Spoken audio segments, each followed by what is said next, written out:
Students, today we are going to learn about division of integers. So we have already learned how to divide one positive integer by another. Okay, so this one integer divided by another positive integer, that you all have already studied in past standard 6. And we also know that the quotient means what? After we divide one positive integer by another, the answer that we get, that is called as quotient. So that answer of that division may be an integer or it can be a fraction also. So that answer can be an integer, normal integer, which is 1, 2, 3, 4, 5, one number, or it can be fraction also. So fraction means what? 5 divided by 2, or 1 divided by 2, or 7 divided by 5, like that. So we are going to solve two examples. So like that, you will be able to revise what you have studied in your past standard. So the first example is 6 divided by 2. So I am going to tell you all wonderful trick to divide these two integers. So 6 comes first, so we'll write 6 here. Divided by 2 means divided by 2. We write in this form. Now to write down 6 divided by 2, we have to see whether in 2's table 6 comes or no. In 2's table 2 comes, so 2 ones are 2, and in 2's table 6 also comes, so we have to write down both the forms. So 2 multiplied by what number comes 6? So 2 3s are 6, right? So we have written 6 in this form, 2 3s are 6, and 2 1s are 2, right? So whenever in numerator and denominator, if our number repeats, so which number is repeated here? 2 and 2. So if the number repeats, we can cancel that number. So 2 and 2 gets cancelled. So which number remain? 3 upon 1. And 3 upon 1 is also equal to just 3. So 1 can be also written, and if it is not written, we can just write 3 also. So this way also you can do the division, or you can do in the traditional form also, the normal way which we do. 6 divided by 2, we write in this form, 6 divided by 2. Now you can do the normal division. 2 3s are 6, write down minus 6 minus 6 is equal to 0. Now the remainder is 0, so the answer is this 3. This is called as quotient or answer. So both the form you can do the division. Now this was about normal integer. So after we divide 6 by 2, then we get the answer as normal integer, right? Normal integer. Let us see other division. 5 divided by 3. So let us write in the normal division form, 5 divided by 3. So first let us check 5 as well as 3 come in which one table? We don't have any table in which 5 as well as 3 come. Okay, in 3's table, if we see 3 1s are 3, we can get 3 2s are 6. So 5 is not there. So we have to do the normal division and see what will be the answer. So 5 divided by 3, we write in this form. So 3 1s are 3, 3 2s are 6. So 6 is greater than 5. So we have to take a number which is less than 5, which is 3 1s are 3. So we write down 3 1s are 3. Write down minus 5 minus 3 is what? 2. Now in 3's table, does 2 come? No. Is there any number lesser than 2? No. 3's table starts with number 3, right? So there is no number which is less than 2. So 2 becomes the remainder. Okay. So whenever you have remainder, you have to write the answer in different form. So in what form you have to write down? I will tell you all. So first down, what is the quotient? What is the quotient? 1.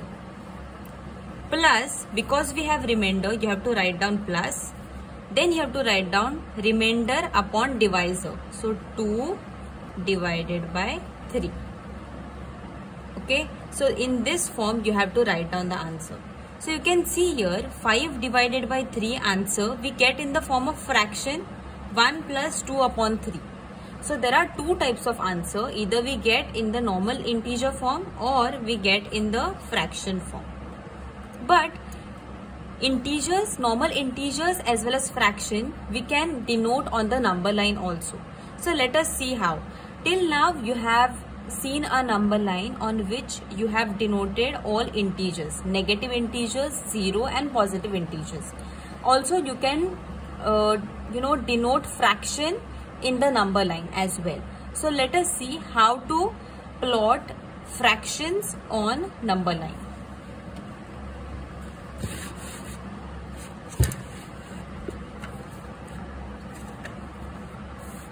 So first I'll draw normal number line by using scale.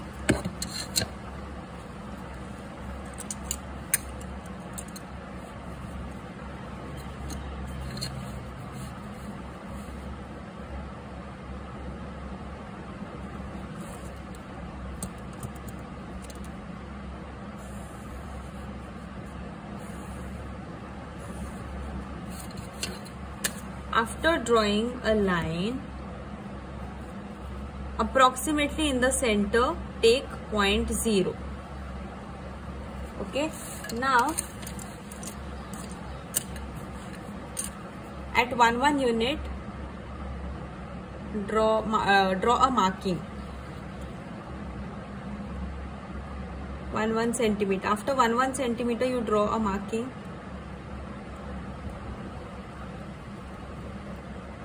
Both the sides of 0 you do the same thing.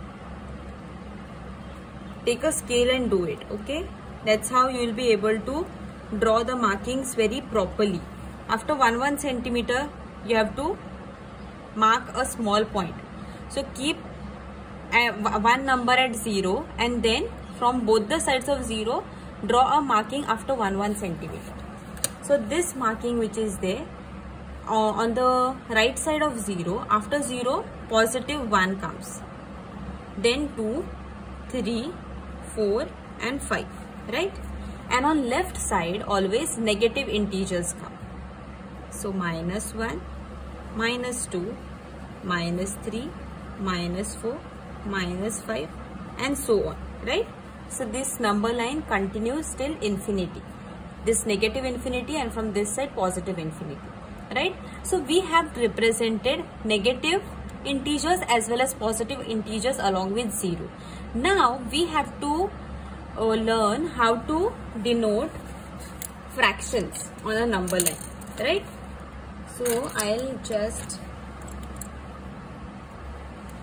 mark in the form of different colors. So in this side we have negative integers and on other side I'll mark positive integers in green color. On this side we have positive integers. Okay, so always on left hand side negative integers and right hand side positive integers. Now to denote a fraction, what we will do, we'll divide every part which is there. 0 to 1, it is one part. So every part into two parts. So we'll divide into half. Okay. So for that you will again need scale.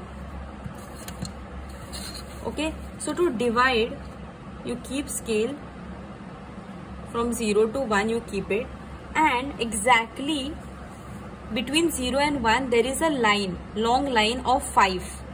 Okay, so there you have to draw a small line. So everywhere you divide each part into half. Okay, so from 0 to 1, between that, in the middle you will find a long line. On that long line you have to plot, or you have to mark with pencil and divide the whole 0 to 1 part into two halves. Okay, So when there was this one part, we had denoted this whole one part as 1. But because we have divided this whole one part into 2 parts, we write down the fraction in the form of division. One part is divided into 2. So divided by 2. Now tell me which is this line. This is the first line from 0. So that's why this middle line which we have represented, that we write down 1 divided by 2. Why? First thing is we have divided from 0 to 1 this whole part into 2 parts. Okay, so that's why we write down divided by 2. And from 0, this is the first part. So that's why we write down this is the first part. So this point becomes 1 upon 2. Now this point which was there, that we have already represented in the form of a number, that is 1. Now after 1, this 1 to 2 part also we have divided into 2 halves. Right? This is one part, this is second part. But from 0, count which is this part. So from 0, this was 1, this was 2, this is third part. See, this is third part. So what we'll write down? 3 divided by 2. Now another line, if we see, 2 number is already given here. So after that, there is already also another part which we have represented. From 2 to 3 also we have divided into 2 halves, right? This part we have divided into 2 halves. So which is this part? Again from 0 you have to count. So this is 0. After 0, this is first line, second line, third line, fourth line, fifth line. So this part will become, this will be 5 upon 2. Okay, so this is how you represent fractions on a number line. Hope you have got this trick, how to represent on a number line. So we have represented all positive fraction because we were going in the positive direction. See, all on this right hand side, all positive integers are there. Similar thing we can do on negative side also, negative integers. So from 0 to -1 also we can divide that whole part into two halves. Okay, 2 equal halves or 2 equal parts. So divide it into 2 equal parts. Put scale, and between any 2 numbers on the scale you will find the half part. So you can see here, this is the marking of 5. Put it properly and draw a marking like this.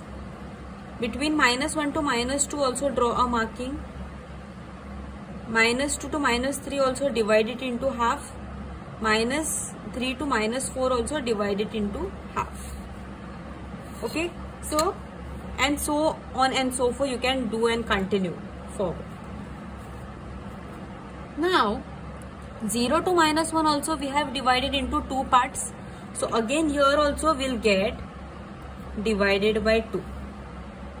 But from 0, if we go on left hand side, this half part which we have divided, this comes the first line, but it is in the negative direction. That's why we give -1 here. Okay, so this was the first line. Second line we have already given a number, that was -1. But third line, which is between -1 and -2, we have not given any number. So from 0, count which line is that, which number line. So from 0, this is first, this was second, and this is third line. So the only thing you have to do is -3 upon 2, because this is in the negative direction. So this becomes -3 upon 2. So after -3 upon 2, this part which is there, it already has number -2. But after -2, there is one part which is not given a number. So count from 0, which part is that. So this is 0, this is 1, 2, 3, 4, and this is fifth part. Also, one thing you have to do, you have to write down minus sign, -5 upon 2. So this is how you represent negative fraction on the negative side. That means on the left hand side. Because on the left hand side, all negative fractions will be represented.